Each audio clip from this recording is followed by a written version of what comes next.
comrades. Well, let's kick it off. We're going to talk about chapters 9 and 10 in Losurdo's Class Struggle book. Uh, what we're looking at here is a sort of hot spot or a kind of pressure point in the wider. I mean, I would say arguably what we have here is almost the closest that Domenico Losurdo will get to something like a prescriptive praxis, precisely because these two sections of the class struggle book he's talking about and he's criticizing what he calls the idealism of practice. So I just want to kind of clarify as I understand what he means by that, lay it out for you all. People can fill in. I've read this twice. I've read it pretty closely. We've had a long break. Um, so the first point to note here is that since the Jacobins, revolution all the way up to the Cultural Revolution of the 1960s, 70s, etc., according to Losurdo, is not to be understood as a revolution on behalf of a class. It's not the best way to understand a revolution. A revolution, rather, involves what Losurdo calls a political caste, right? That works in the interests of a class. And it's in that sense you really do see revolution and counter-revolution as falling between furthering bourgeois interests or furthering proletarian interests. It is also the germinal cell of the theory of Bonapartism. So the political caste is a theory of Bonapartism. Now, he just touches on that, but just the basic premise there is that Marx and Engels, upon witnessing 1848, saw that the bourgeoisie utilizes as a counter-revolutionary force a political caste that is militarily driven, right? The French general Cavaignac was an accomplice before Bonaparte came onto the scene in his grand repetition, as we know from the 18th Brumaire.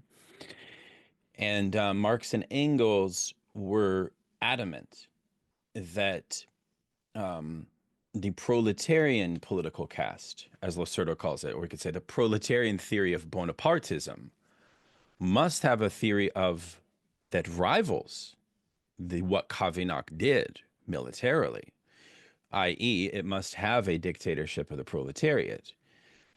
But I think Losurdo is correct to point out that that dictatorship has to start and sort of find its telos in civil society as a priority, not in the military. For bourgeoisie, there's a kind of disavowal that takes place whereby their political caste is completely content to rely on the military, right?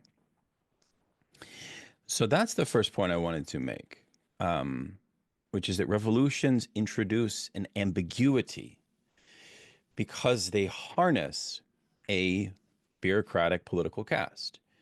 Now, the second move there entails the question of ideology of that political caste and the philosophical compass, right, by which we see what Losurdo calls a split between a cleavage and a catharsis. I think those are two really helpful concepts, cleavage and catharsis. And he gets this notion of catharsis, this like ancient Greek philosophical idea of a kind of purging or a kind of overcoming of oppression. Where does he get this from? Interestingly, he gets this from Antonio Gramsci in the Prison Notebooks.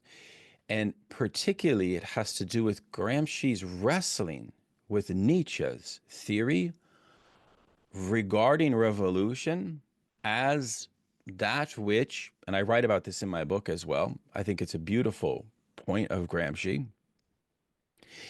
You see, because Nietzsche argued that since the Jacobins, revolution is not capable of fostering a true catharsis of the lower class, it rather compounds resentment.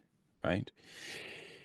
So the question that Losurdo poses, and that Gramsci, Walter Benjamin, Trotsky, and Lenin, and notice the use of quotations from Trotsky that were early quotations from Trotsky in favor of all of this, in favor of the construction and the acknowledgement of things like the development of the NEP, the new economic policy. And that becomes something that Losurdo talks about so much, right? Which is where the idealism of practice and the internal rift within the political caste, or in Leninist terms, the political cadre, emerges. And this has a philosophical hue precisely through Fichte, Hegel, and Marx. And I found that to be pretty rich. I don't know about you, but the idea is as kind of as follows. And this is something that Lukács picks up in Lassalle as well. What does Lukács call Lassalle but a Fichtean? And what is the problem of Fichte for communism? It's basically that Fichte presents what you might call a kind of overly puritanical insistence on the pure immersion into the abolition process of revolution in its immediacy. So the catharsis ends up becoming idealist. The catharsis ends up becoming about the abolishment of the things in themselves, right? So that has a lot of overlap with our conversations regarding the various utopian messianisms of certain Western Marxists as well, right? In our last study group on Western Marxism. So I found that to be quite compelling, because what you have is kind of in Losurdo's reading a sort of moderating force from Hegel, who thought this process in a theory of mediation and sublation, not in a pure immediacy. And then you have Marx, and Losurdo brings several, I think, helpful quotations from Marx to bear in regards to this. The one from Communist Manifesto that I found pretty compelling, which we always sort of reference, but we sort of lack the political imagination to actually concretely think what this would mean, which is this idea that when the class struggle on behalf of the proletariat becomes mature, you will know its maturity when elements of bourgeoisie are forced to side with proletariat, right? They see the arc of where the revolution is headed, and they make a strategic alliance. And what that means is that the bourgeoisie ceases to be a class for itself when you have a proletarian revolution. And this is what happens in Russia and China. But at the same time, the bourgeoisie ends up becoming allies because they have to be. Why? Because as a political caste, the revolutionary organization on behalf of the working class lacks the skills for the implementation of the administrative knowledge that would be necessary. And this here is another quote from Marx, I think later in 1872, which is that the first task of revolution is to build the productive forces. So he pulls it directly from Marx. And I think it's actually from a letter. No. It is from Engels, 1894, who says Marx told me repeatedly that this is the first task of revolution. So we could do the philological analysis and see to what extent in the Marxology, but I don't want to treat Marx as a kind of theology. I think this is a danger. It's like book worship, right? But nonetheless, it's compelling that he pulls that out, right? Okay, so there's that point that I wanted to make. And he calls this, by the way, the autonomization of a political caste, the autonomization. And he also argues effectively, and I'm not sure that I fully agree with Losurdo on this point, that Kautsky is a Fichtean, because Kautsky had an imminent judgment on Russia, which was that this intervalic period, right, where you had before war communism, right? You had this kind of generalized poverty, generalized poverty which still maintained bourgeois class relations. Kautsky was dismissive that this is not a socialist revolution, right? We remember that from last time. So what I read Losurdo saying philosophically is something for us to sort of chew on, and I'd love folks to sort of weigh in on this. And feel free to use the raise the hand feature if you wish, to jump in at any point. Um, so yes, here we have on, in chapter 9 a series of passages, I think, from, and Lenin is sort of our central character throughout all of these considerations, because the direction in which this generalized poverty, right, goes is what Losurdo continuously derides as basically the celebration of asceticism on the one hand, which is kind of like a Simone Weil style theory of communism, right? Like almost a fetishization of poverty.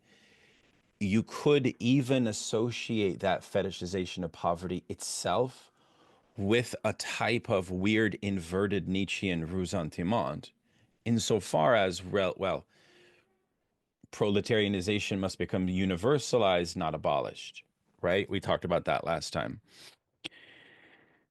So this idealism of practice is very interesting.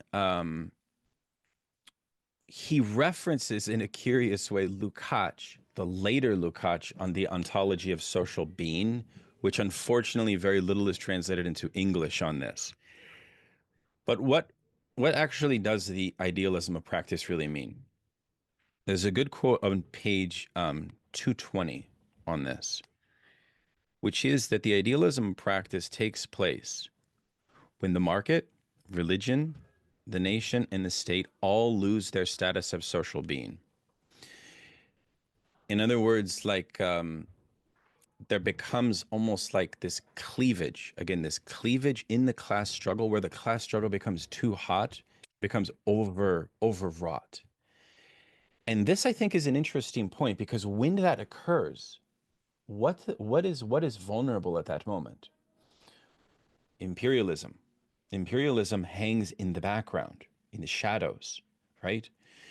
And imperialism, Losurdo interestingly kind of defines in this context, right, of the ascension of a political caste leading a revolution on behalf of the working class, as the retrenchment of bourgeois interests, right? And I felt myself that a lot of contemporary followers of Losurdo that support, say, like Russia, right, or even like Putin, for example, I feel that and I may have mentioned this before, apologies if I have, I feel that there's a bit of a double standard here. Because on the one hand, Losurdo gives us this super robust and clear theory of chauvinism through a critique of Second International Marxism, like War Credits and like Kautsky, right? But a lot of expositors of Losurdo are sort of chummy with this idea of sort of concocting a sort of axis of resistance that would be fine with military conflagration, as I read it. That doesn't really track for me, myself, but perhaps others would wish to defend the support for Putin and all of that, because I know that it is linked to the presence, or the perception of a strong hegemonic presence or possible hegemonic presence of a communism in contemporary Russia. And I'm not sold on that. Maybe others are. So therefore, Putin is like a Bonapartist that we can cooperate with, or something like that. It's a bit dicey. It's a bit dicey in my view. Um, so yes, those are the main things that I wanted to say regarding these two sections. I feel like the other thing I wanted to note is that once we get to chapter 11, he brings in Fukuyama, the collapse of the USSR, and he does talk a fair amount about the Sino-Soviet split, which is interesting, right? So I feel as if these sections that we're looking at right now are the richest material as well as the most controversial in the kind of wider question about Domenico Losurdo on today's left. This is the heart of what is most um, potentially problematic, perhaps, precisely because many of our comrades hold the view, and I don't know if anybody on our meeting holds this same view, that in Losurdo's work on Hegel, as well as in the Class Struggle book, ultimately, Losurdo is sort of a Marxist who poo-poos the project of the abolition of class or the abolition of class society. Yeah. And I would like folks' thoughts on that. Um, right. I felt as if the treatment of China was good, but a little bit more underwhelming than the treatment of Lenin in the Russian context.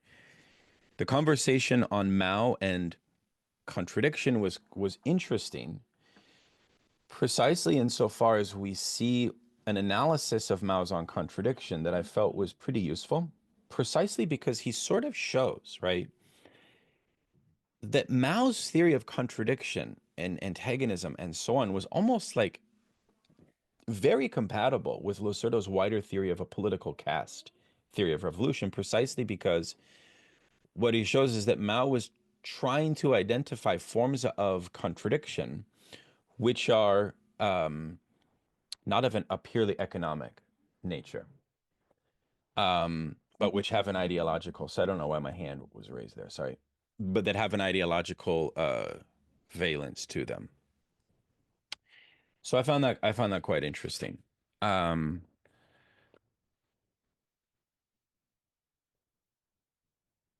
yes, the question regarding Stalinism is also something to note here. I just want to say one thing, and then we'll open it up for comments and questions before we go to Mtume. There is a reading that Losurdo gives about Stalin's 1950 famous intervention 3 years before his death uh, on this text, which I've been reading and which I've been reading about from other sources as well. This is a very controversial moment um, called Marxism and the problem of linguistics. Um, there was a very well established Soviet linguist who was called Mar. I forget his first name. And he was the sort of line of orthodoxy regarding how the Soviet intelligentsia saw the science of language. And his general view was in the service, according to Losurdo, of this kind of um, class struggle qua cleavage, or almost like not Fichtean, let's not say that, but like a kind of a very class struggle centric conception, precisely because it was not even nations that are the kind of primary receptacle or point of um, causality regarding um, linguistic structures, but it's purely to be understood through almost like a mechanistic theory of class. Stalin emerges to rebuke Mar. He read widely in linguistics and formulated an opinion, circulated that opinion, and it became adopted. There is speculation that before he circulated this opinion, Stalin had already orchestrated um, various intellectuals, not merely in the field of philosophy, humanities, and science, but also like the Lysenko debacle is a part of this. But here, for the first time, Stalin inserts himself as an intellectual to establish a claim. And it is the force of that establishment that many theorize is it has huge ripple effects. So, for example, Boris Groys, in his book, The Communist Postscript, writes about this. That's the centerpiece of his book. because Greuze thinks that Stalin's intervention kind of codified a philosophy of a particular like theory which prevented a non-contradictory conception of totality. So it's almost comparable to the Kojevian theory of the universal and homogeneous state. In other words, the problem of Stalin's intervention into linguistics revolves around the complete theoretical evacuation of the class struggle, which I found very strange that some contemporary Marxists celebrate that text. Why would you celebrate that text in our context, in which class struggle is so muted in some sense, right? That is odd to me. I mean, you know, even if you are a Stalinist and so on, it's still odd, I think, to do that. Why wouldn't you attach yourself to another period of Stalin's thought? Because, again, to return to Losurdo, what is Losurdo's claim regarding the 1950 intervention? That it was a brilliant intervention to moderate the cleavage and the intensity of the class struggle, which had to be moderated. Now, of course, that's a reading and interpretation of Stalin that is highly sympathetic. I'm not really as willing to be so sympathetic in terms of how I interpret that intervention. But nonetheless, I think it's a very important one and should be discussed. Yeah. So here we have a kind of shift, right? Before,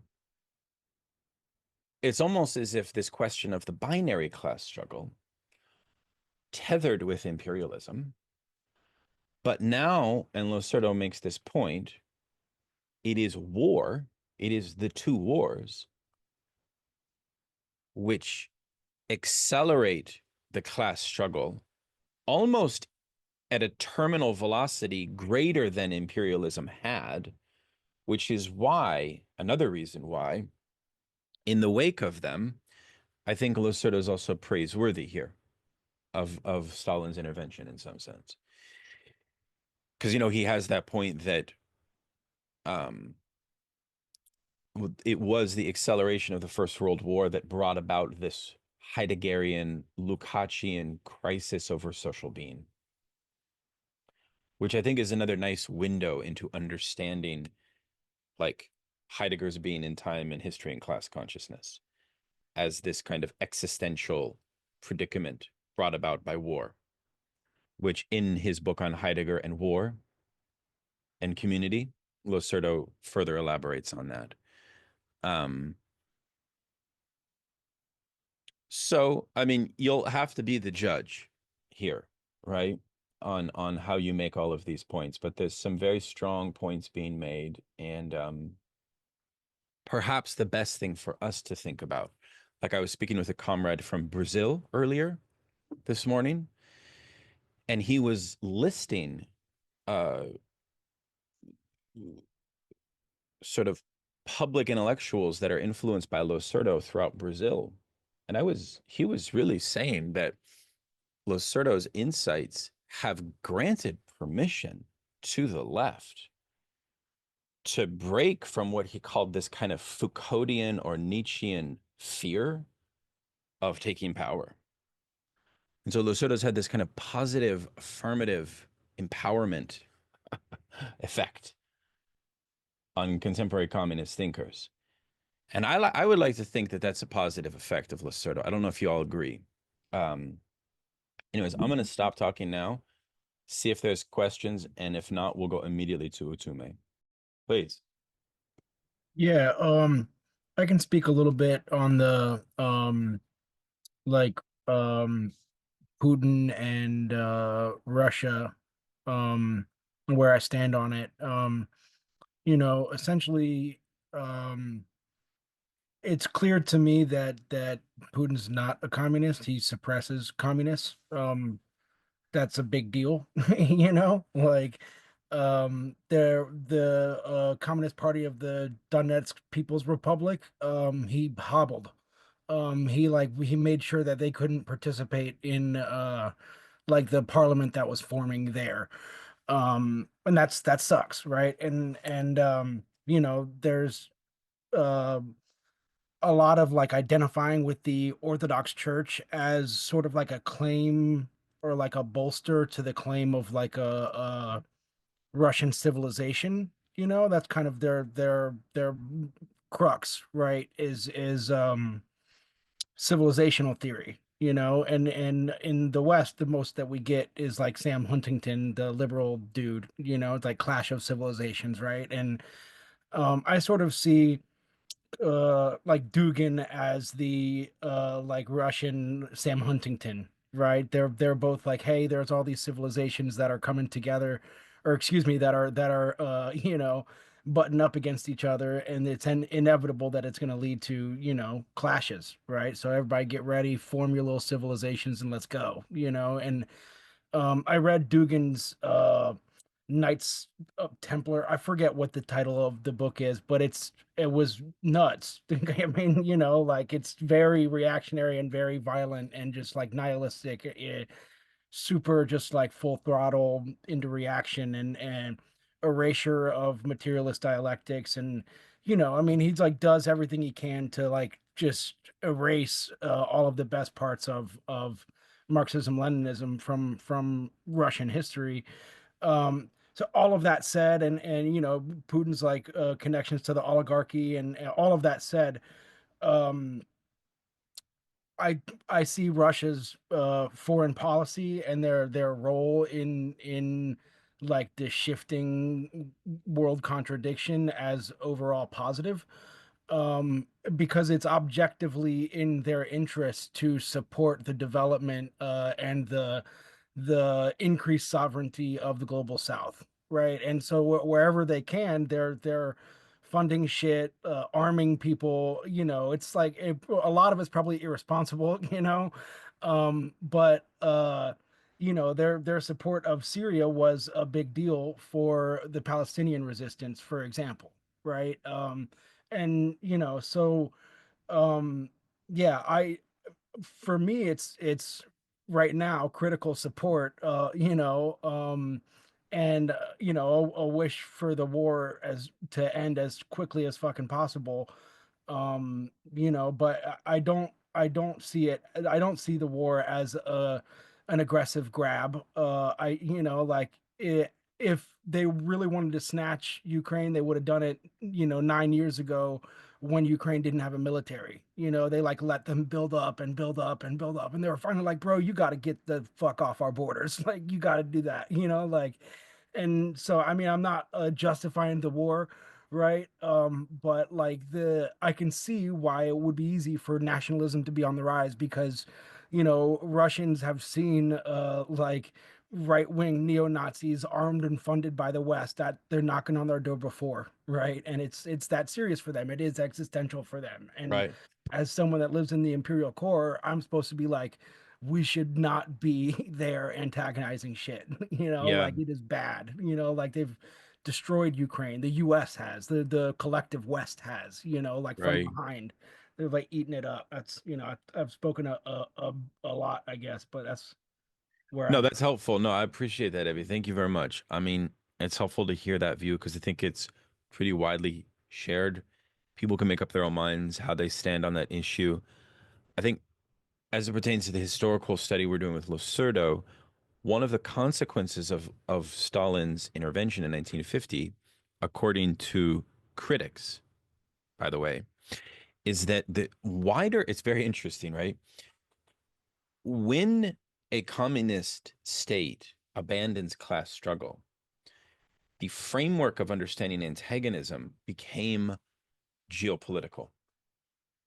So Stalin therefore invited through the back door a new kind of era of imperialism, according to some critics of Stalin, which I found interesting, right?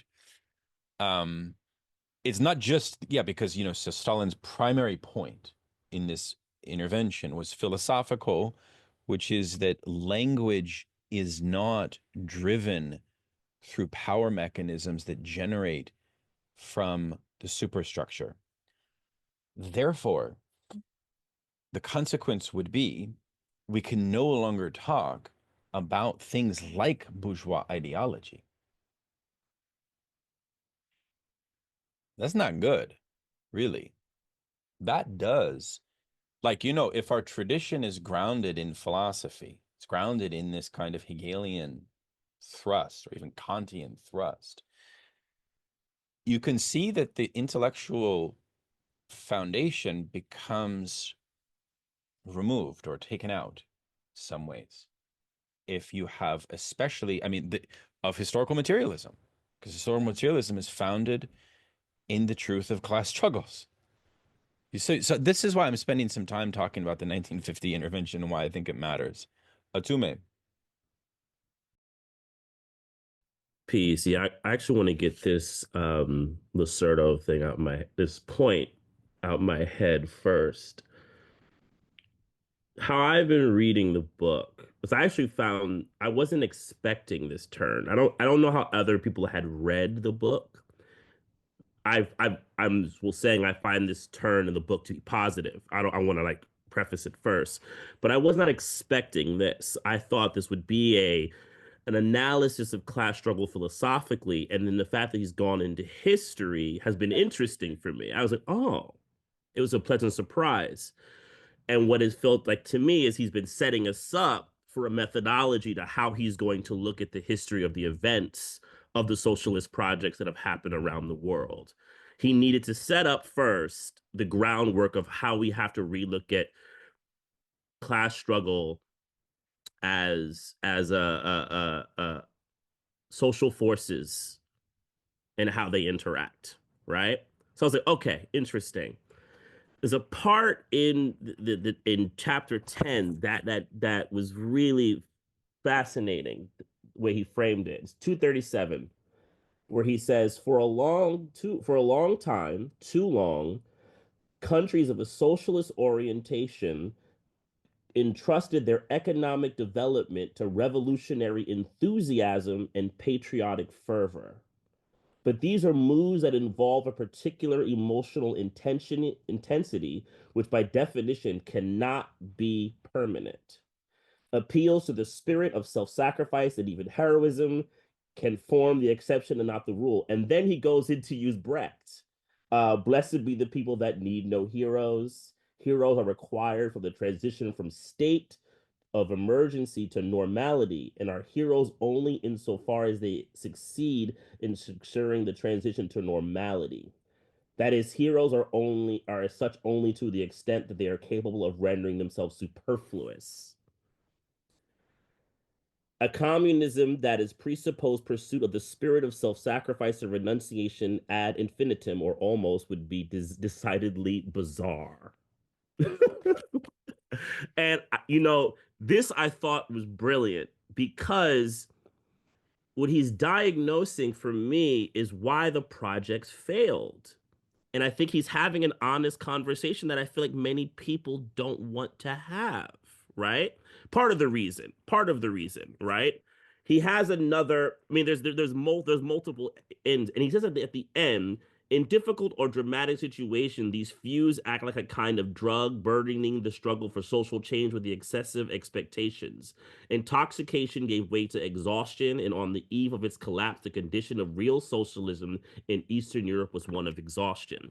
And I have to say this is compelling. Yes, there's many forces because he says something else in 11 that I think was really interesting, where he almost posits that their success was also their demise, right? The fact that um, socialism had actually built so much, it was easy for it to then be appropriated by capitalism, which then I think gives it credit, right? It gives massive credit to the productive forces that the socialism was able to produce. But what I found compelling about this thought was I see this enthusiasm as a thing with socialism, even in theory. This idea that, the we will win, right? It's almost like the football coach, right? There's an essence that it's like Vince Lombardi sometimes, and I read that it was Losurdo giving a kind of diagnosis. And someone correct me, please, or add other things. I would love to hear thoughts on how people read this too. But he was giving an idea that they were having many complications, and the answer to a lot of it would be enthusiasm. You have to have enthusiasm, and it's like that's only going to go so far, you know. And I've met my fair share of people who I know who come from those, and people who still consider themselves socialists, and that's something that they speak about, right? The love, but they said the love doesn't go to the end, right? There has to be other things, right? And that's just found to be interesting. And I'm sure I'm missing things, but I would love to hear people's thoughts on this. And totally.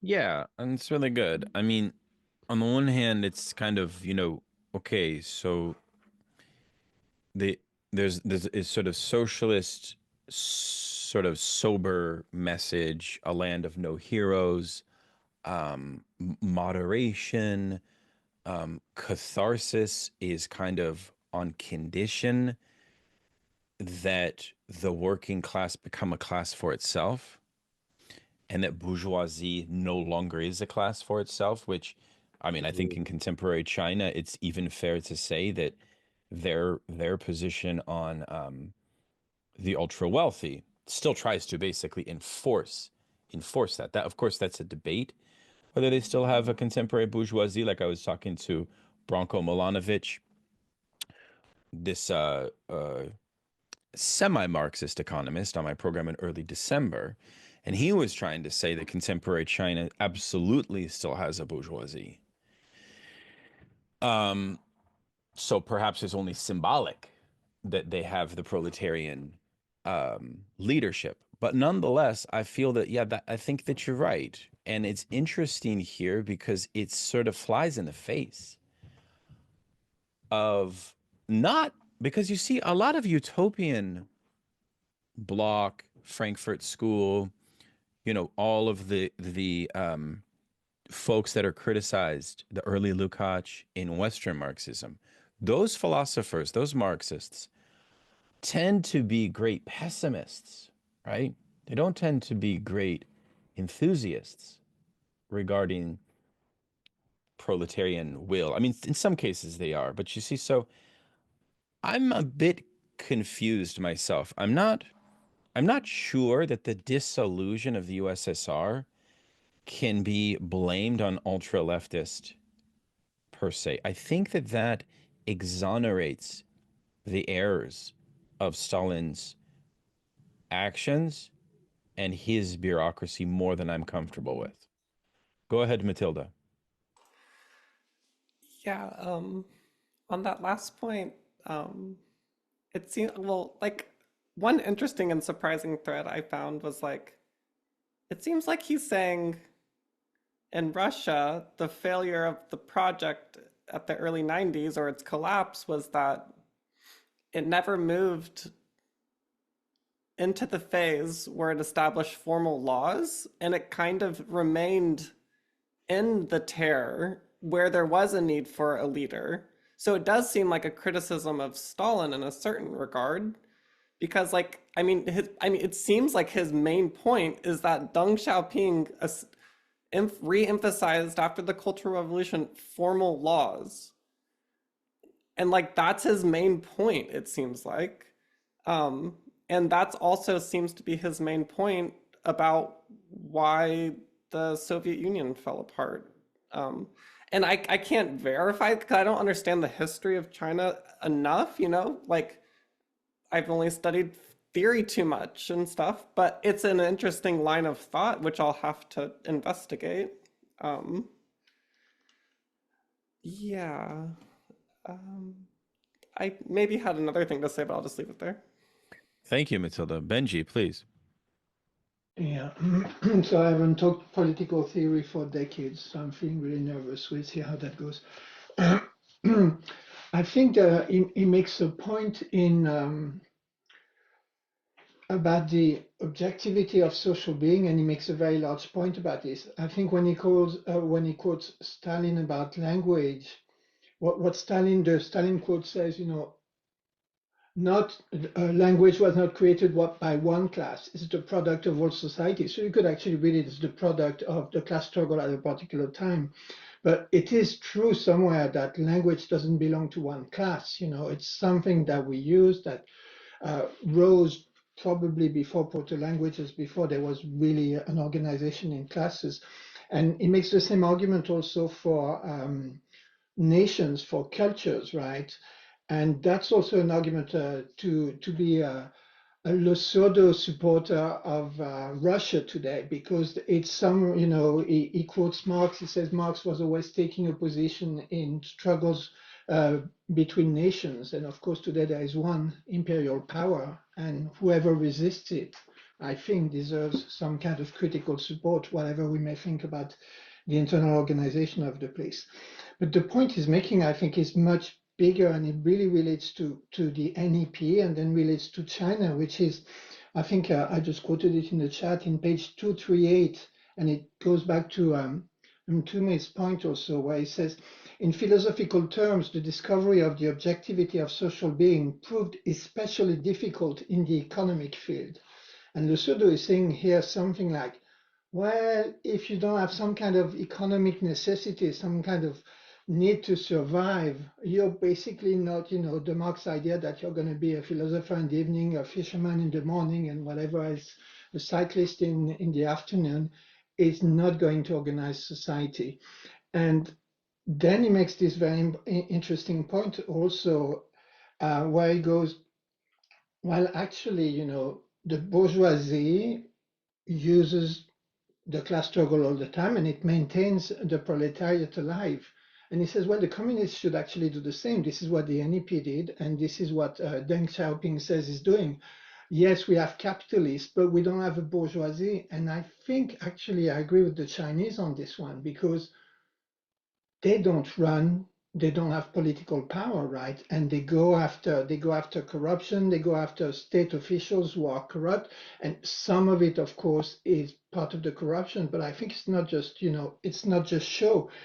And what Losurdo is saying, I think, is like the transition to communism, if it ever comes, is going to be extremely long, and we are going to need communists to apply the social democratic program, if you like. I mean, this is what you're seeing in China today. If you don't have a communist party, if you don't have a political proletariat organized that controls the development of the productive forces using markets and all the rest of it, then what you have is the slide back into this crazy imperialism and fascism and genocidal madness that we have in the West today.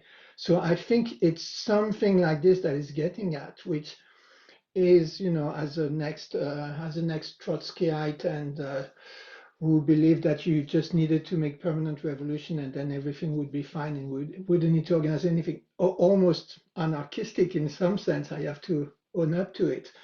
It's a little bit despairing, but at the same time, I find it extremely optimistic, because it says we can use power, we can use the state, we can use bureaucracy, and we need to be particularly careful to keeping political power in the hands of an organized communist party, proletarian party. And so we can keep the capitalists in place and make them work for society, as they have been doing in China. I mean, what those guys have been doing is no equal, no equivalent in the whole history of humanity, as far as I know it.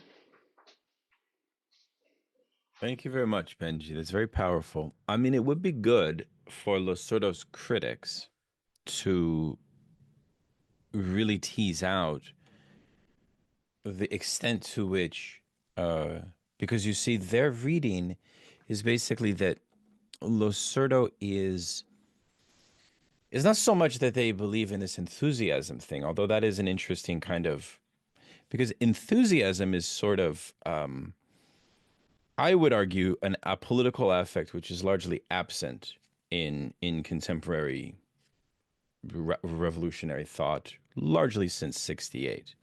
I definitely agree with Peter Sloterdijk in his text, You Must Change Your Life, that revolutionary enthusiasm is kind of waned. To some extent, a lot of Marxists will say that Losurdo's justifying market socialism, right? And that the track of his praxis prevents us from realizing, and this takes us back to this ficta thing I was talking about, things in themselves and the abolition and all of that. So we're in this kind of no man's land of interminable, inescapable capitalism. That's not really a question Losurdo answers, but that is a desire of Marxists. And Losurdo points out critically that he says, you know what he associates that with in Marx, that kind of utopian impulse? Marx's proximity to Jacobinism, which he sees as a bit of flaw for Marx. Please, Aaron. Yeah, I just wanted to loop back on a couple of things that Mtume was saying.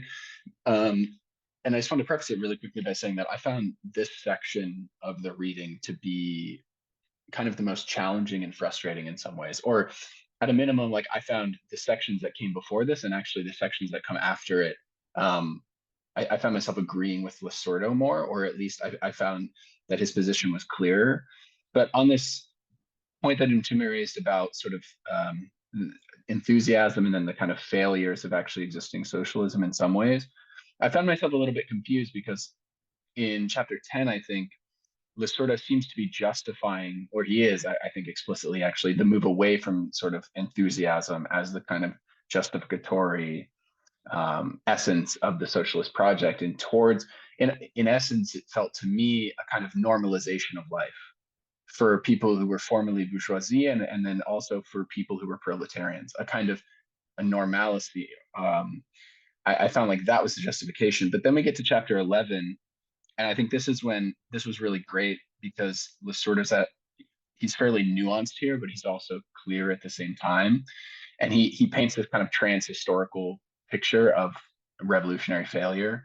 And he says that the English Revolution, the French Revolution, and then kind of actually existing socialism, by which he means essentially the USSR, failed because he gives three reasons. They exhausted their hegemonic phases and had to face serious international political problems. And then secondly, this is what he says, and this is what's relevant for the enthusiasm piece. Domestically, they had to confront opposition both from supporters of the overthrown ancien regime and from the growing number of people disillusioned and disappointed with the new regime, who withdrew in disgust from political life and engagement, or worse, proclaimed from the original plans and ideals had been abandoned and betrayed. The upshot was the impossibility of stabilizing the new order, which ended up lacking a principle of legitimation and being, as it were, suspended in a vacuum. And then he says, finally, the impasse for stabilization resulted in the kind of rolling back. So here he seems to be critical of, this is why it was kind of frustrating and confusing for me. And it's possible that I just was having difficulty understanding, but here he seems to be critical of the turn towards normalcy, away from enthusiasm, towards stability. So I don't know if anyone can provide clarity or if that question really makes sense, but I found myself a little bit confused about what Losurdo is saying. What was the page number of the quote you just read? Oh, I'm sorry. It's on 263. Ah, it's the last page before the end of the chapter 11. I think. oh yeah. Oh, at the end of history one. Yeah. Yes. Well, I read that as just purely a historicist point, which is important because I think we've been concentrating so much on the legacy of 1917, right? We're still there, right? That's sort of Maoism, Cultural Revolution is sort of a distant echo from that. What I think he's talking about in this instance is the post dissolution of the USSR in this liberal, victorious world we live in now, right? I think that's how we would best read that. But I also feel we should talk about that section next time we meet, because it dovetails much better with, because the last three chapters are all about like the contemporary class struggle. So that's what I would say to that. But I also recognize, Tume, that we should turn it over to you to talk about Cabral and Rodney. Right. I think it might be a good time. Yeah. Please, everybody, welcome Tume. Peace, everybody. So I'm going to I'm probably gonna what how I'm gonna focus it. I'm actually gonna mostly control it around Rodney's Marxism and African liberation piece, and that'll allow me to kind of splinter to the Cabral and to the other Rodney piece. I mean, I'll first thing say I'm not a Rodney or Cabral scholar. If people are really interested, I would really encourage look up Musa Springer and Dr. Sharice Burden-Stelly, who have great work on Rodney and Cabral. Um, and they're out there. They're easy to find. So the the reason why these pieces I find a lot of utility in looking at the Losurdo, because there is a thing that I've always noticed about what are the conversations around how African people or non-European people have applied Marxism, and what's the question, and how it's looked. And I think what Rodney and Cabral very similarly, almost kind of magnetically the same, which is, you know, they knew each other and things like that. Um, they see Marxism most important for African people in terms of one, methodology, right? As a methodology, as an approach to looking at, right? So if you go into the African liberation piece, right, you know, the question for African people is liberation. How do we liberate ourselves? But then liberation is a very large term, right? It's not a singular kind of thought, right? You know, and one of the big things that has always been a question in that is the question of nationalism, right? And should Marxism can Marxism help us get to nationalism? Do we need Marxism at all? Right? Is it something that's necessary? And you know, Rodney in the piece very flippantly, you know, so-called nationalism. He's very quick early to kind of fluff off that kind of attitude, which I love, you know, that he's very pointed early, you know, in the idea of the class versus race thing, you know. And I find this piece where he's speaking, I feel like there's a lot of audiences, but the audiences we have to kind of think of definitely are the European Marxists, the Western Marxists who would criticize how they apply. I think another one is the African who would reject Marxism and a African who takes Marxism, right? And then also, Rodney's audience will also be the people of Africa who he wants to bring on this fight for class struggle. In those are probably the most important. And I think he wants to set the position, right?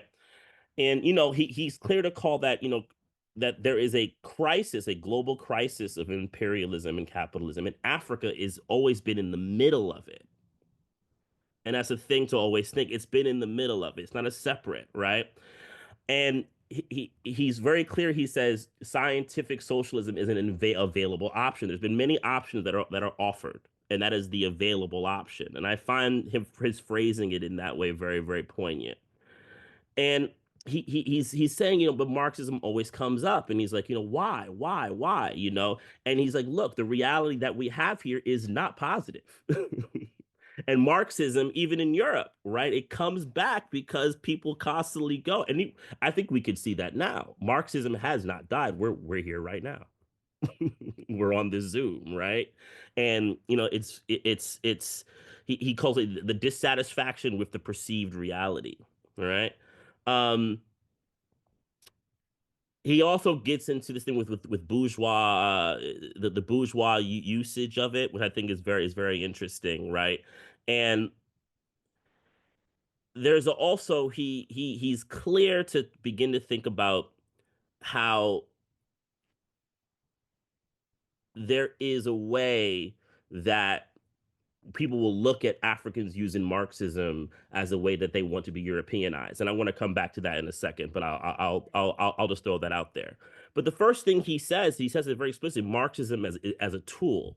And this is the thing broadly, I think, that people consistently misunderstand about the application of Marxism from people from non-European traditions. You know, I'm also rereading George Jackson's Blood in My Eye, and you know, Jackson was a committed communist, right? But he knew that Marxism was a tool that he could apply, and the reason why it was relevant to him is because it was a tool and a methodology and a way that he could go, right? A set of conceptions, right? Um, and I will just say there is this pushback often that when black folks have used and African folks have decided to use Marxism in this way, there is a pushback, right, from, you know, a kind of European Marxist orthodoxy, right? And this is where, you know, we begin to think about social chauvinism. And this is where I find Losurdo to really be in a unison. I have found Losurdo very, very interesting and very, very very, very much in support. Right, I write down here, like, Africans did not adopt Marxism because of some worship of European thought, but because there was a recognition of its utility to African people. It's funny, I don't know if people have seen this documentary Soundtrack of a Coup d'etat that's out right now. I have a lot of problems with it. And one of the problems that I have with it is they paint Marxism as this kind of specter that hangs around African people, rather than African people asking on their own terms, is Marxism, could that work for us? Could that help in our liberation? Right? Um, so he goes, Marxism as methodology, right? There's a great line here. A methodology that addresses itself to man's relationship in the process of production on the assumption, which I think is a valid assumption, that production is not merely the basis of man's existence, but the basis for defining man as a special kind of being with certain consciousness, right? And he has a firm commitment to materialism, right? And if you read his book, How to Develop, you know, How Europe Undeveloped Africa, is a material analysis of the underdevelopment of African society. And I'll get to that in a little bit, right? A methodology that addresses itself to man's relationship. I said that already. So this is a thing that is to me very formative in the circles that I come from and in the approach of using Marxism, right? He says Marx was looking at his own society, doing the job that he had to do to analyze Europe, right? Continuations of Marx are to use the methodology he correctly formulated and apply it to the specific context of the particular areas. You know, Robin D.G. Kelly says this is why Maoism actually was very big amongst many African people and Black people in America, because they saw the possibilities that Marxism could be transferred to a new context, right? And he makes that point explicitly, I think, his book Freedom Dreams. He has a big section on Maoism and how it's had a great effect on the liberation struggles, right? And then Lenin, you know, Lenin has a big importance, and that is because, you know, of Lenin's concept of imperialism, right? It has this grounding, right? But he also says, because he sees Lenin as a continuation, he was looking at his own context and then adapting, and that becomes inspirational. That says this is evidence and can be used in our context, right? It can work for us. Same thing with Mao, right? So, and I'll come back to Cabral in a second, and I would love people to really step into that also when we talk about that, right? But he cites Cabral in, I think, a very great way, right? To says the need to record African history from a Marxian methodology, not use Marx and Engels analysis to tell the history of African people. And that is very, I think, very, very, very important. Right. And I think this is where a lot of the trip up, I think, happens in these kind of Marxist discussions, right?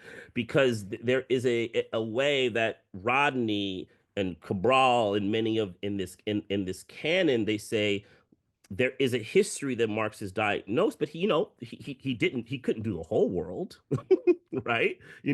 We have to do some work on our own, right? And they're giving him credit. They're not demeaning him. They're not saying he fell short. They're just saying, hey, he did what he had to do for his people, and now let us use this brilliant stuff he did, and let's excavate it for our own, right? And that's where he talks about how Cabral says in his piece he wanted to do that for his people of Guinea-Bissau, right? And I'll get to the thing about the prehistory part, which I think is really, really brilliant with Cabral. That's a really brilliant piece, right?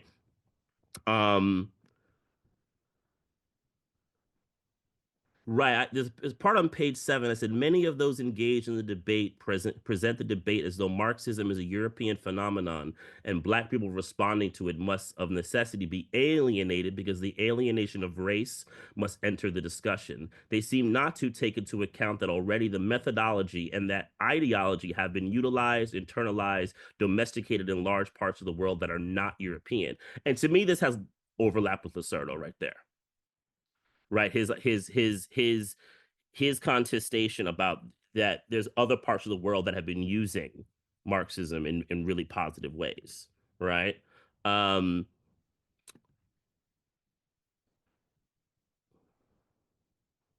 and let me see what else I have here. Right, we all exist within a mode of capitalist production, right? And this is why Marx is relevant, which is kind of something I've already said. Yes, that's what it was. Because Rodney, I mean, if you know anything about his life, his tragic ending, there was a consistent fight with this. This was not and Cabral as well, a completely accepted way of being and a way of looking, at his existence. So he's also kind of getting at to those in the Pan-African world who want to reject Marxism as a pathway, right? Then he talks about revolutionary ideology, right? Aiming to undermine the system of production and political relations that it has to.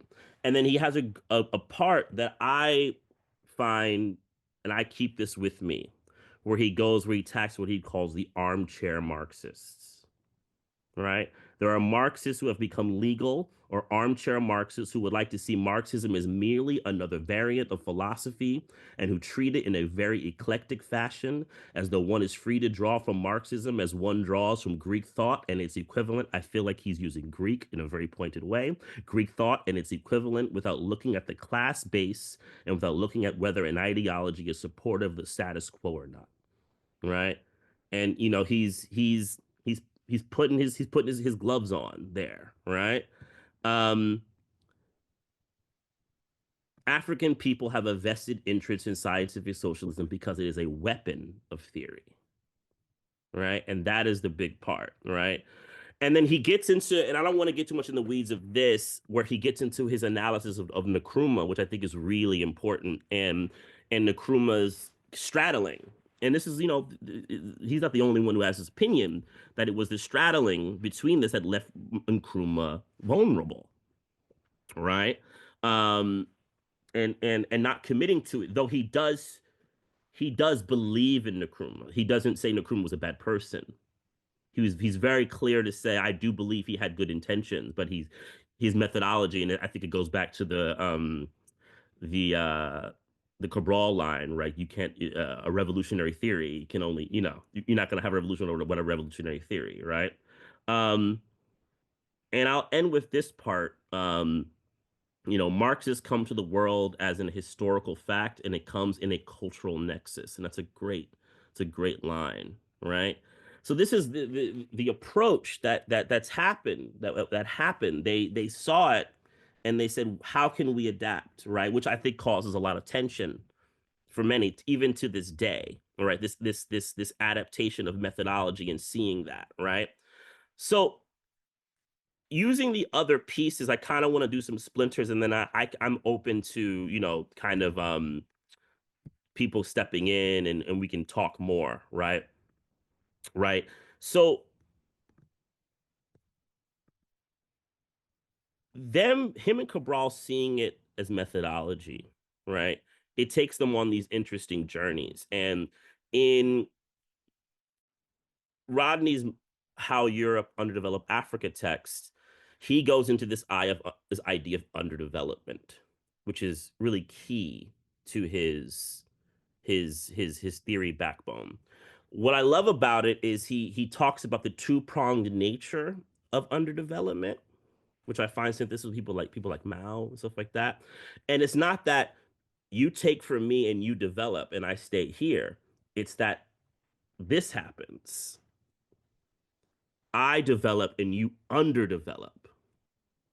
And it becomes this increasing, widening, right? And this, it feels dialectical. You can see the stretch and the power of Marxism under the hands of someone really talented like Rodney, right? And he says a line, right? Underdeveloped makes sense as a means of comparing levels of development. Right? Great. Great stuff. The exploitation of one country by another. And he uses that as a framework to go through the whole book. Right. And then another thing, and then him and Cabral, and we can get into weapon theory a little bit here, is how they conceptualize stages of history. And I think that's really, really important because one of the things that, and I don't know if it's in this section as much as that Rodney gets to in his book of how Europe underdeveloped Africa, is one of the things that Rodney, in his intervention, is to say, look, and then I'll go into Cabral's, is that Africa was in a particular stage development. We had our communal society, right? We were going into feudalism. There were parts that were still in communal, going in about feudalism. And a lot of European thought is just that, oh, and then, Europe came in and that's like the next stage of Africa. He doesn't see it that way. He sees it as Africa was robbed of their next stage of development. And I think that's really important. And that's a fight that I have consistently with Marxists here in the US, is acknowledging that point. There was a robbery of that. And that how do we reconcile that in this, right? And then Cabral, in his Weapon of Theory piece, which, has a lot of legs. I mean, we could do a whole another like 20 minutes. I mean, that piece I think is incredibly rich on many levels.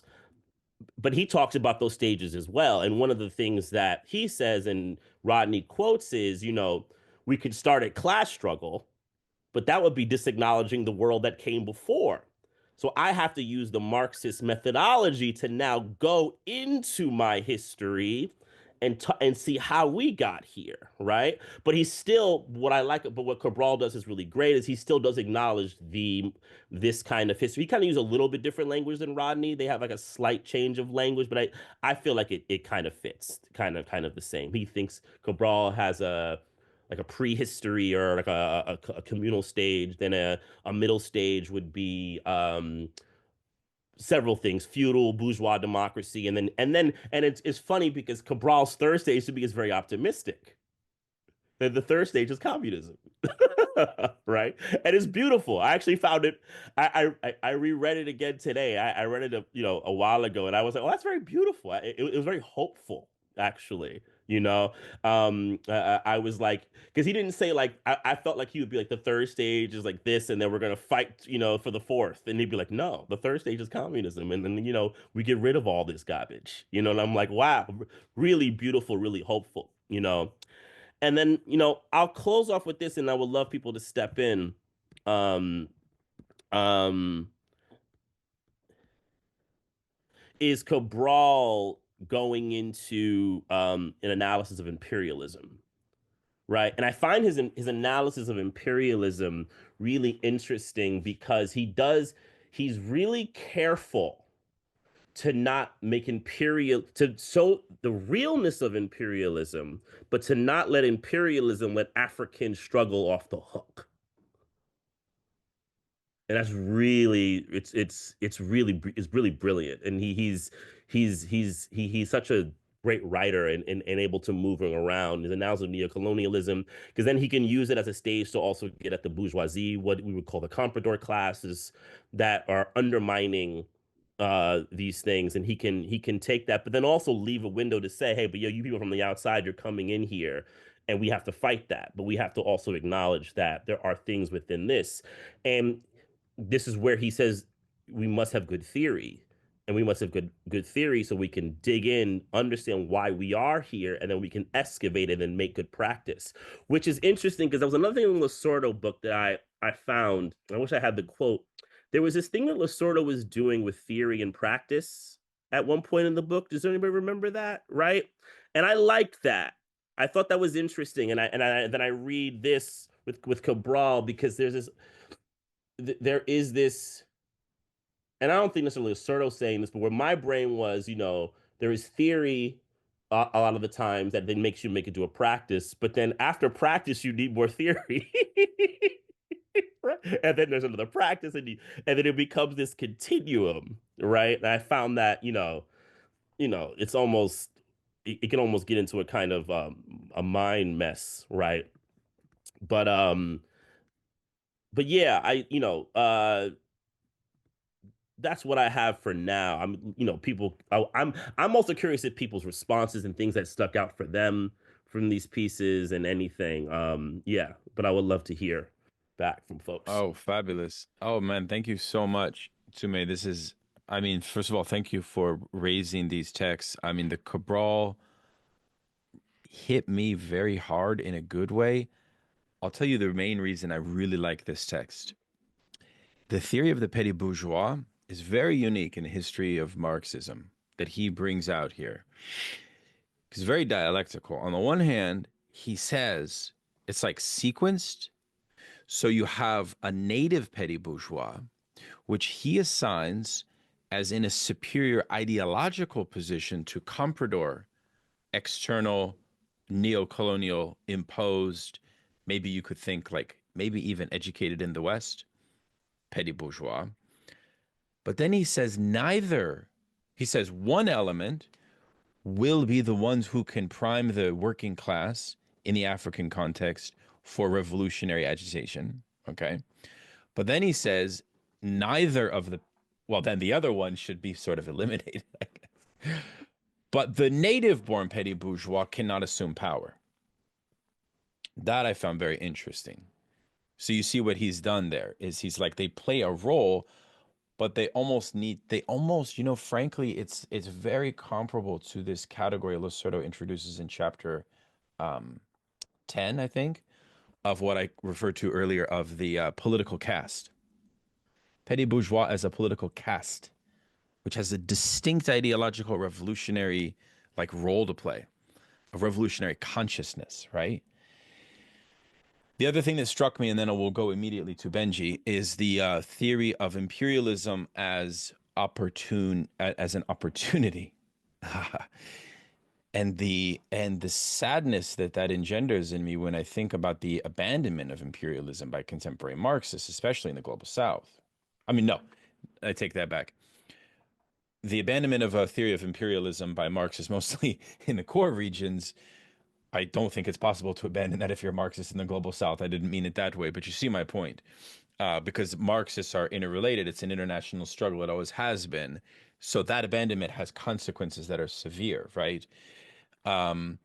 Because what you get here is a very Leninist optimism, and maybe even, to use a word we talked about before, enthusiasm regarding, and even the quote from Che at the beginning, and even the fact that we know that Che was fond of the Monthly Review's theory regarding state capitalism, as Bukharin and Lenin theorized state capitalism as emancipatory. Yeah. That's all part of this, right? It's all part of this. And so what I would want to know is how can this be brought into the contemporary situation in the global, and because this is a live wire fire text. I'll stop there. Go ahead, Benji. Yeah. Of course, in the global South, they can't they can't leave imperialism alone because it will never leave them alone, right? So they have no choice. In the core, we have the illusion that it doesn't exist, or it's the Russians or the Chinese who are or the Iranians who are the real imperialists. But in the South, they know the score because they pay the score, right? And yeah, it was very interesting. I didn't read the text, I'm sorry, by Rodney. I read some a long time ago in Cabral, but as you were talking to me, I was thinking of this point that you raised, Daniel, of Losurdo's when he talks about the idealism of practice. It's basically, essentially, this point is making, saying, okay, so you have this practice based on this utopian idea that once you have the proletariat in power, things will pretty much, work themselves out. But then you have a practice that is much more nuanced than that. But he says he says in the chapters that Lenin never really gave a theory of that particular practice, and there isn't a real theory of the NEP. There isn't. Maybe the theory is in China. I don't know. I don't know the theory so much, but I think it relates to the point you made. That central point, which I believe is hard for many people in the West to understand, of Marxism as a tool, as opposed to Marxism as a theological philosophy. And we're going to go there anyway. And it's basically replaced religion for us in a sense. Whereas in the South, it's just a tool. And when we don't see it, when we keep on thinking of this theological thing, then we want to dismiss a lot of the stuff coming from the South because it doesn't fit the theological goal of Marxism. Oh, well, when are you going to move to communism? And it relates back to that point of Losurdo, which he makes in the chapter 11 about the Sino-Chinese split, which I think is essential and goes back also to the social objectivity of social being of the nation, which he basically at the end of the day, in the end, he explains the Sino-Soviet split. That he says the Chinese these days said the real deal was the Russians were humiliating us. They were treating us as though we were stupid, and that is absolutely central, I think, because we forget that point, and it relates to everything that's going on. It relates to Palestine, it relates to Gaza, it relates to why a movement like Hamas becomes the national liberation movement, because there is something irreducible about cultures, about nations. And I think this is what you were getting to me when you were talking about how Rodney and Cabral took Marxism and said, okay, so we're not waiting for this to tell us the history of our nations. We want to use this as a tool to develop reproductive forces and be able to develop in the way we want to, rather than get underdeveloped by even de-developed, right, by imperialism, which is what it does everywhere whenever given a chance. Also explains the reaction of Russia, I think, which is a reaction to the very real prospect of underdevelopment, which they experienced at the restoration in the 90s. Brilliant. Thank you so much. Yeah, I mean, I'm so drawn to this Cabral text. We're gonna have to do more on it. I'm thinking of Fanon too, who really brings I think in Algeria at least, and even elsewhere, a conception of the class situation, right? Wherein this kind of like industrial proletariat working class cannot adequately be thought of as the revolutionary agency. And, then, you basically falls back onto some type of hybrid lumpen proletarian theory. But did you notice, and this is my reading of the Cabral Weapon of Theory text, he seems more to basically abide by a class theory that's more kind of traditional, maybe? I don't know if you agree with that, Mtume. In fact, if you could respond to that briefly, if you don't mind, and then we'll immediately go to Zach. Oh, my bad. My bad. I hit the wrong thing. I would agree with that. I would agree with that. Right? It's kind of traditional in a certain I would way, agree with right? that. I find Cabral to be more traditional in that way than Rodney. If they have a difference, it would be that of what I've read.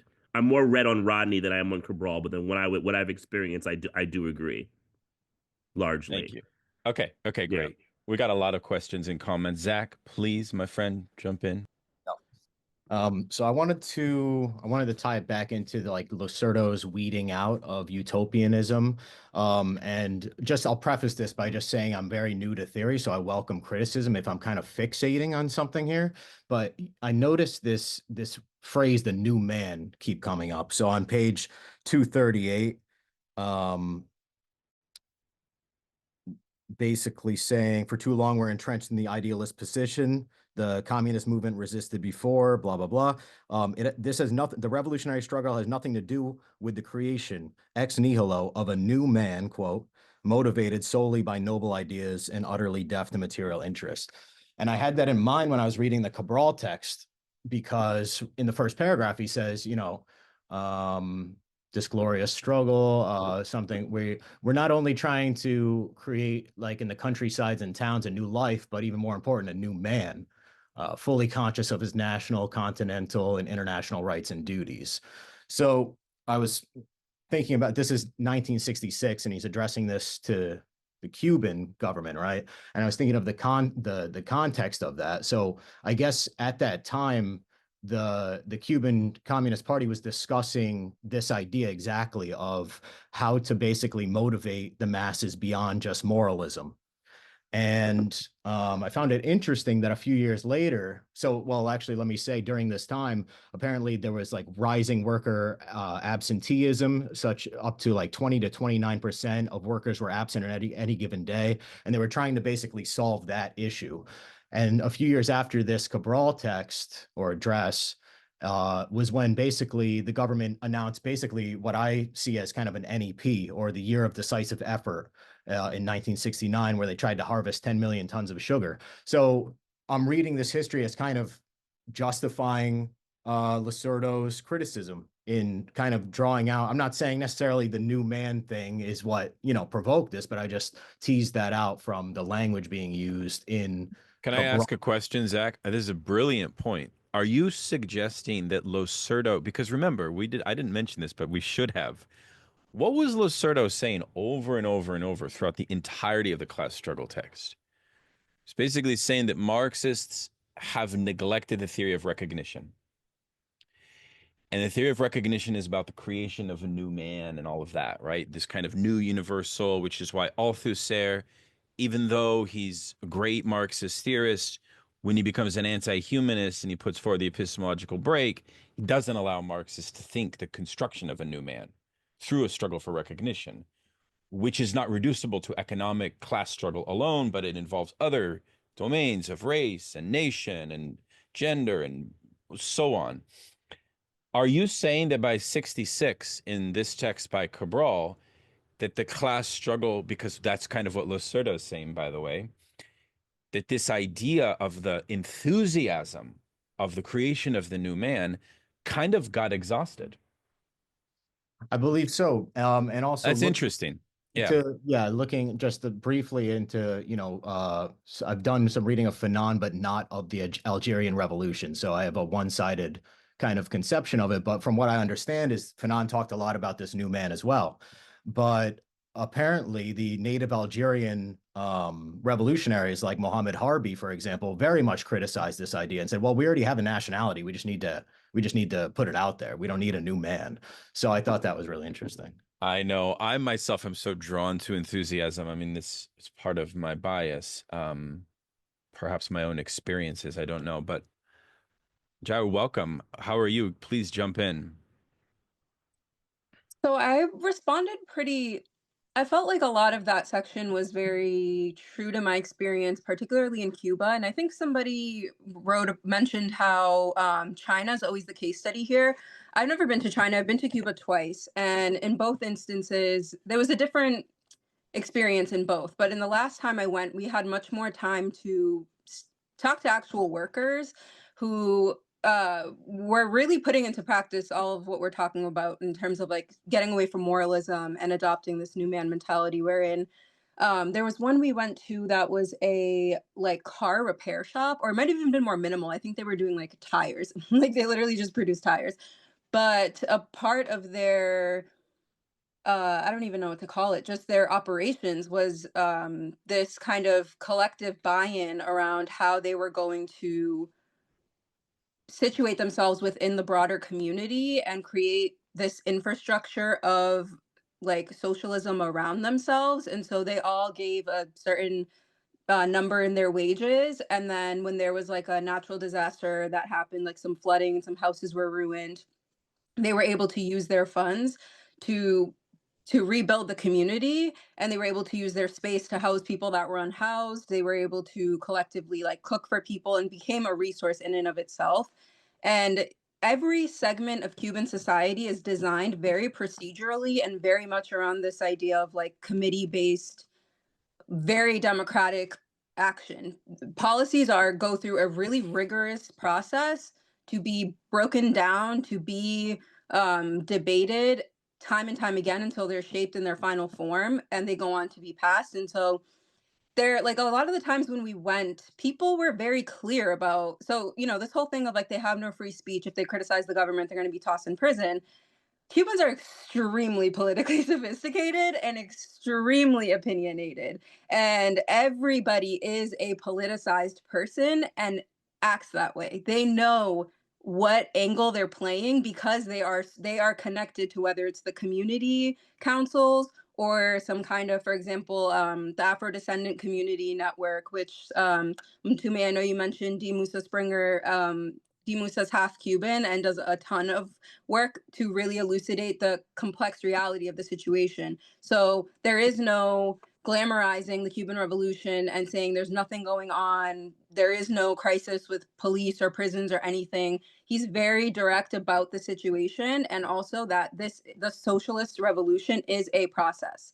And we have to, if we want to be in solidarity with that process, that obviously means keeping like the imperialist gaze out. That's going to continue to say they're all corrupt, right? Because they do have some elements of state capitalism, which if you talk to anybody in the government, they can explain and elucidate and will. They can and they will. So they're not like hiding away from anybody and just, you know, counting their dollars and whatever. And the same goes for these issues around, for example, the trans community, the sex worker community. So technically under socialism, these shouldn't even exist. They do because they're still, you know, the process has not been completed. They are very open and upfront about that. And when you speak to the people that are engaged in the process alongside the government, you know, they have at this point free or totally like their trans healthcare is extremely robust and very, I mean, it's a matter of fact. It's a fact of life. They've now have the most like rigorous family benefit policy like on earth, where they've now allowed adoption to just like more, what do you call it? Like informal family style. So it's like, as opposed to it having to be strictly blood kin, they've now kind of abolished or are moving to abolish the family structure and make it really just a matter of like people who declare themselves as kin now have the right to do so and will get the same benefits that a nuclear family would. So all of that to say, like this section felt very, I didn't feel very confused or like there was contradictions springing up around the idea that like, yes, like the idea that there has to still be, I mean, even like the concept of urban planning in Cuba has a very different practice than it does here, because urban planning could be a very radical discipline in that it is the kind of science of supply chain and of how you design a community and how you plan an economy. But that's not what it's used for here. It's used solely for market capitalism. And so what you have there is these very critical and hard dialogues around everything from climate change to housing. And it's all oriented around, we have to take stock of now and the future and never mind sanctions. So it's just like, I highly recommend it, like everybody to try to go on a Cuba trip at least once in your life, because you really will understand like this is a process. There's so much that goes into it. It is an ongoing, very rigorous process that is just like constantly needing checks and balances, and it's not going to look perfect. Like I said, there's this crisis around the dollar and how the dollar functions, because people do need to have private enterprises to supplement what they get with the government subsidies they get. But I've also gone to the markets, you know, that people go through with their little papers.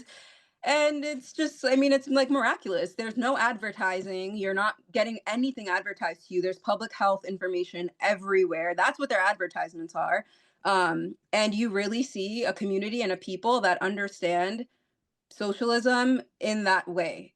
Yes, there is a component in which, like, and even just this whole thing of like indoctrination, right? It's like when you see the values that they're being quote unquote indoctrinated with, I mean, it's like, come on, like it pales in comparison to what we have here by an extreme measure. So, yeah, I don't know. I think it felt very true to what I've seen from that one example of, you know, post-revolutionary society, that it was not at all a completed factor that was going to happen overnight. There was absolutely a need to think about how to organize the economy in diverse ways, but there was a deep, deep, rigorous process of policy making and construction and building that had that ethos that you could see so clearly. And every single person I ever spoke to, I mean, they could tell you in incredible ways what this governmental process looked like, and their true opinions about every element of Cuban society. Hmm.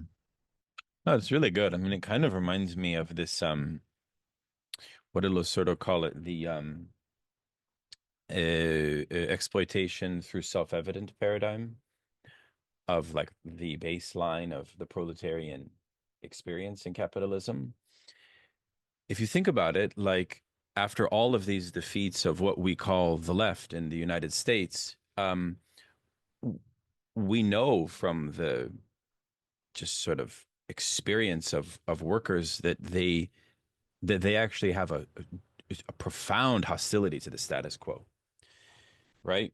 And so that takes different forms. It can take like a populist form, a kind of chauvinistic form, and all of that. But still, nonetheless, for Marxists, it's an opposition to the status quo, which itself is something to work with, right? And from that, I maybe you could posit, right, that enthusiasm is necessary for any class seizure of the mode of production, right?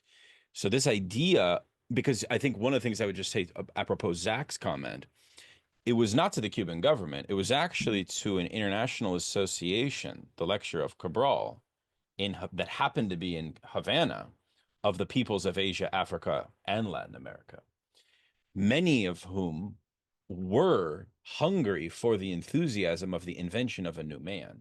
I think the question that Losurdo helps us with, or maybe doesn't help us with, is to what extent can that enthusiasm transport itself to the core regions, especially in the US, which has almost like evacuated its own tradition of socialism, right? I mean, we've felt moments in our lives of that enthusiasm for something, but it's been a while, you know? Anyways, Mtume, go ahead. So you remind me of a couple things that I wanted to point out. So so on this question of the weapon of theory being used today, you know, man, like I'm gonna be straight with you. I had a conversation with someone who was on this imperialism doesn't exist in the way that it was. And what I said to the person straight out was, could you read this text and argue with the text and tell me where Cabral is wrong? And please don't give me, well, it was 66. Right? Give me why 66 and what is. And what I discovered was an unwillingness to go into that debate. And how I take it is first that just exposes to me kind of what Rodney is talking about, who are the armchairs. And are we going to is Marxism going to be monkism? And not Thelonious monkism, but monk, you know, are we going to be monks? Moral monks who have the better idea, and if everyone just, you know, would follow us, we would be good and sitting in an armchair? Or we're going to be active in the struggle, and then understanding that Marx is a tool. And to honestly, to me, if you have a feeling and you feel Marx within you, you have to do what he did. You have to do the work. And that's to me where I find the utility. Because when I read Rodney and when I read Cabral and many others, I say they're doing work. They're not having Marx solve their problems. They're saying, Marx, thank you. Now I'm gonna go do some work with what you do. Props to you for that. And to me, that's where it has utility, because you're seeing Cabral and Rodney, to me, are two of the most active people to take Marx's work and apply it in a really, really strong way. Right, because a lot of the consequences of these contemporary leftists who say that imperialism is largely irrelevant, or that it's mutated to such an extent that we don't have the same optimism available that a Cabral would. Well, then yeah, it's the micropower paradigm and the Foucauldian paradigm becomes the paradigm of thought in some sense, and then that creates what I would consider to be an apprehension around our own collective willingness to be for power. That's one of the paradoxical effects of the kind of left Nietzschean Foucauldian thing, actually. It's actually to distance oneself from power. So that's even more monkish, even than the monkish Marxists, in my view. Go ahead, Evie. Yeah, a couple remarks on the Rodney chapter and the weapon of theory. They're both really awesome. They both do such a good job of explaining historical materialism, and like they're like so skillful with dialectics that I think that it's useful for that, right? Like sort of like, yeah, this is, yeah, read this kind of thing, right? Um there's a bit where Rodney says the curly of history. I'm gonna have to pull it up. Yeah, okay. So he says the magnitude of man's achievement is best understood by reflecting on the curly history of human society and noting the following. First, the progress from crude stone tools to the use of metals. Secondly, the changeover from hunting and gathering wild fruit to the domestication of animals and the growing of food crops. Thirdly, the improvement in organization of work from being an individualistic activity toward being an activity which assumes a social character through the participation of many. Um, I just it, maybe it's like just the sort of philosophy nerd in me, but I'm like the curly of history just cracks me up.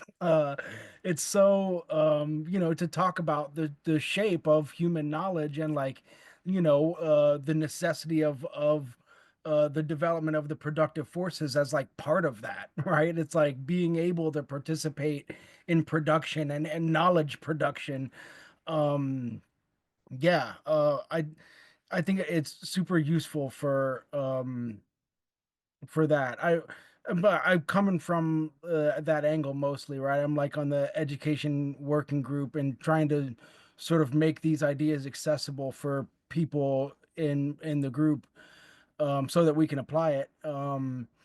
And yeah, so I'm excited to sort of bring those insights back to the group, especially in terms of just like geopolitically what's going on right now and trying to understand like who's doing the underdeveloping, right? And who's trying to accelerate the development, that's super important. It's like because that's imperialism is in decay, and it's having to put a brake on development in order to like get what it needs out. It's like trying to hollow it out, right? And so we're doing the opposite and trying to hurry up and develop and like make these tools accessible and put them into practice and like connect the dots, like um yeah. So just to like take the dynamic that they're both playing with and apply it to right now today in terms of bricks and multipolarity and protectionism and trying to like it's all related to, if we're being anti-war and moving into an anti-war stance,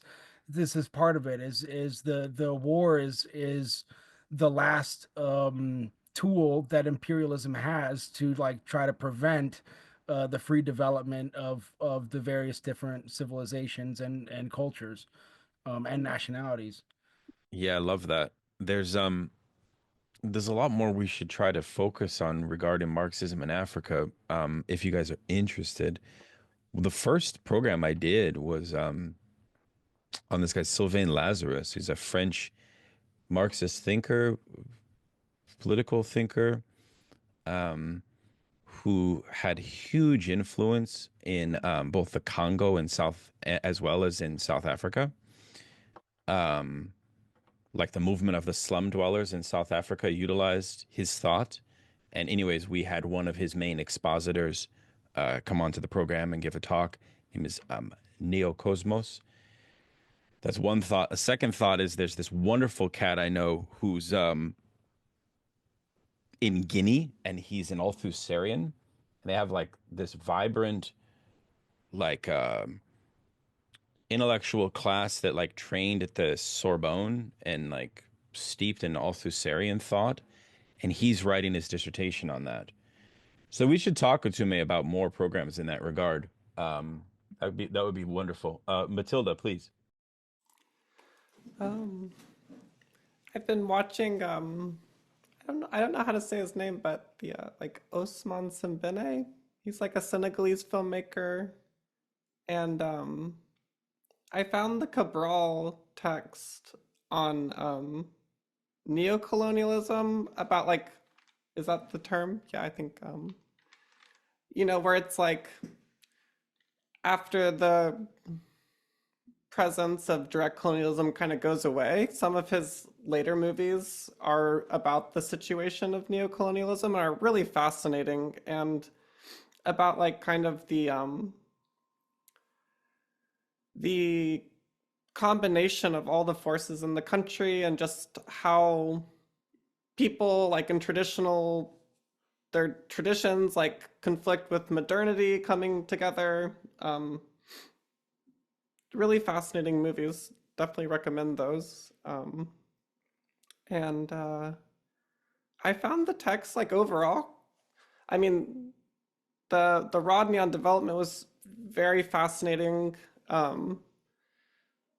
The scientific socialism I find like very convincing. It's like I like portraying Marxism as scientific socialism as a tool.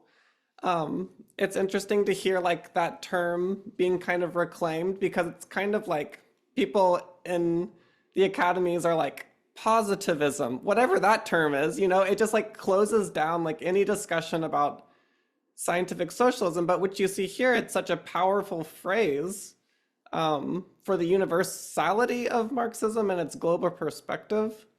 And so I found it interesting to see like kind of that tradition of like scientific socialism, like kind of this like also kind of this like survival of the fittest of modes of production.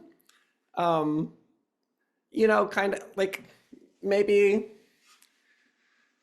like kind of like throwbacks to like almost like second international evolutionary socialism in a sense, but like I personally, in like the longue durée of history, find those sort of explanations pretty persuasive about like which mode of production wins out and the relation of technology and moving from the simple to the complex, you know, kind of some of the basics of Marxism that people in academia are like positivism, whatever that term means, you know, they just like shut it down. And it's like, but if you look at the, you know, the long distance of things, like it does seem quite persuasive. And I think it's made its way into like common sense of how we think about things and the long duration of history.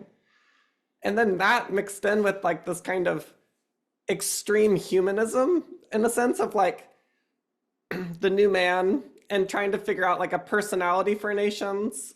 It's like an interesting combination of like this enthusiasm with this like really cold stream Marxism. That's very well said. I love that last point you made there. It's in other words, the Blockian split is overcome. It's not a dualism anymore, right? Or maybe like it doesn't It's not attention. Something like that. Yeah. Yeah, That's but I really think cool. I think maybe some of the humanism comes from just the fact of like the vast changes that the society will be going through in order to survive, you know, like, and it does kind of like create like this very malleable sense of the human. And I suppose the point in the Cabral is more about like national personality. But he does kind of invoke these humanist categories of like personality and the new man and stuff like that. Yeah, I mean, it's also part of class consciousness as such, right? And the even back to Losurdo's point about the paradoxical fate of 1917 not being able to moderate that enthusiasm, which I'm gonna have to meditate on that argument a little bit more. I'm not fully convinced of it. I don't want to like absorb that as my view regarding the dissolution of the USSR. I mean, I know there's more to it than that, but it's a bit of a it's a questionable. Mtume, go ahead. Um, just to note on Semben, Osman Semben was trained in the Soviet Union as a filmmaker. So people don't know. I mean, he's the father of African cinema. Yeah. Where he worked. And a film of his that I think is very relevant right now, if we're looking about what's happening with the Sahel states, is his film Emite, which is about World War II, when the French government needed soldiers, so they kidnapped Africans. It's a great film. It's a great film, but I do agree, Matilda. Semben's films about Mondavi and Jala. Jala is a hilarious film about how neocolonialism works. But Semben and Cabral, they're all in this thought of using Marxism within their work in the various ways within Africa, and it just shows the poignancy that it had for many within the African realm. It would be interesting to me to ask whether China's presence in Africa can be galvanized. I don't think that it can be in a modality of intensity, let's say, as it was in the 20th century, because of China's very explicitly like muted and sober and refusal of imperialism, because there is that notion that the expansion of China, the Belt and Road Initiative or whatever, it's not going to permit an armed struggle, right? In some sense, right? So that would be interesting to ask that question. Like, how are African Marxists like relating to China in a concrete sense? If I go back to, I was in Benin, actually saw the actual, I was in Benin this summer.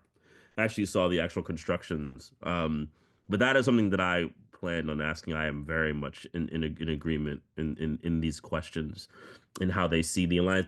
But I think what's happening in the Sahel, not to go into that, I think is an interesting development. And I think, and then within the next year, in 6 months, we will see some of those questions might be answered, I think. Yeah, I mean it is interesting though. The Chinese expansion, I've seen it in Asia when I traveled to Asia. It doesn't really have like a kind of a kind of like a love of sort of like a savoir-faire, you know, like there's something about its project which lacks enthusiasm, let's say. The problem with the American cultural imperialism, of course, is it has the wrong kind of enthusiasm, right? It has all kinds of enthusiasm, but it's extremely misguided. Benji.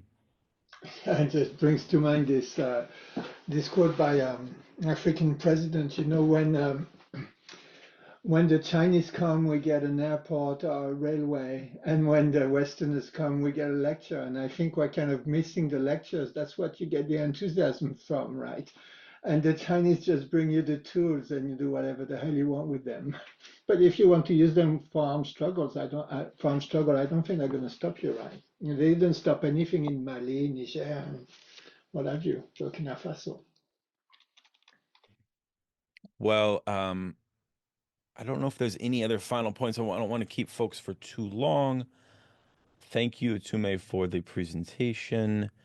We're going to meet again in 2 weeks on Tuesday to kind of close out the Losurdo text. So feel free to finish it. I think we've taken it at a pretty good pace, not too fast. I honestly think the Class Struggle book of Losurdo is maybe, in a weird way, his most challenging text, because it's the closest text that we get to like what his praxis is, And there's a lot. And he even admits at the end of chapter 11 that I think he says something like schematic maybe, or, and you do get that feel, right? It's very different than his other texts. In some ways, it's much harder to read this text because each citation, and it's very frustrating that all the citations of Marx and Engels are like from the collected volume that we don't have access to, so we don't actually know. It would be useful if somebody could find a PDF of that. I have it somewhere. Maybe I'll post that in the Discord if that would be useful, because then we could know and associate the page numbers of, the freaking letter that Marx wrote in 1843 or whatever, right?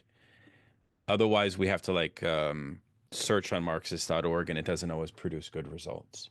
So that might be something for us to do. And then Benji, if you want to come to our Discord to share some of your further insights regarding linguistics, that would be more than welcome. If you email me, I'll email you back the invite to the Discord. Yeah. And I have lots of cool interviews coming up. Mtume, please, let's chat about maybe some more podcasts we can do on this topic, and even maybe some future programs on Rodney and Cabral. But my heart is with Cabral, I must confess. He's really got me, man. Hey, I think either one is great, so perfect. Yeah. All right. All the best, comrades. Thank you for a wonderful night. We'll talk soon. Peace out.